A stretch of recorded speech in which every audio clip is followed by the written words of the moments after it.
మార్చి 3వ తారీఖు పౌర్ణమి రోజున మంగళవారం మనకి అత్యంత విశేషమైనటువంటి చంద్రగ్రహణం సంభవించింది. ఇది మనకి మధ్యాహ్నం 3:20 నుంచి సాయంకాలము 6:50 వరకు దీర్ఘకాలికంగా ఒక 4 గంటలు ఉంటుంది. ఇది భారతదేశంలో కనిపిస్తుంది.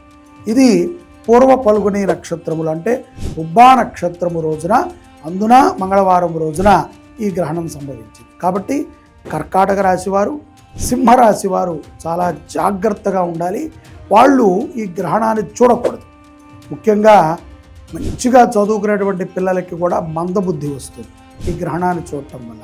అలాగే ఈ గ్రహణం సమయంలో ఈ యొక్క కర్కాటక సింహరాశి వాళ్ళు ఏదైనా తిన్నా, లేకపోతే ఏదైనా చేయరానటువంటి పనులు చేసినా, లేకపోతే కంగారు పడినా ఈ 4 గంటలలో వాళ్ళు చేసేటువంటి ఈ ప్రతి పనికి కూడా లక్షంతల ఫలితాన్ని ఇస్తుంది. కాబట్టి అటువంటి వారి యొక్క సౌకర్యమార్థం శ్రీ శుభంకరి సేవా సమితి కాశీలో ఈ యొక్క పూర్వ పల్గుని నక్షత్రము అలాగే కర్కాటక సింహరాశి జాతకుల కోసమై కాశీలో ఆ యొక్క గంగానదీ తీరమునందున నక్షత్ర గ్రహ జపములు, మృత్యుంజయ జపాన్ని మీ పేరుతో చేయడానికి మేము అనుకున్నాము. కాబట్టి ఆసక్తి ఉన్నటువంటి కర్కాటక సింహరాశి వారు మీ పేరును నమోదు చేసుకోవచ్చు.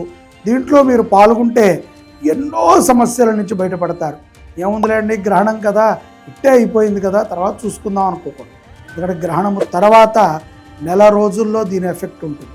మీకు తెలియకుండా కొన్ని సమస్యలు వచ్చి పడతాయి. అప్పుడు మీరు మళ్ళీ చేసుకుందాం శాంతి అన్న ఈ అవకాశం దొరకదు. కాబట్టి ఇప్పుడే మీరు మీ యొక్క పేరును నమోదు చేసుకుని కాశీలో జరిగేటువంటి కార్యక్రమంలో పాల్గొనండి. జై శుభంకరి.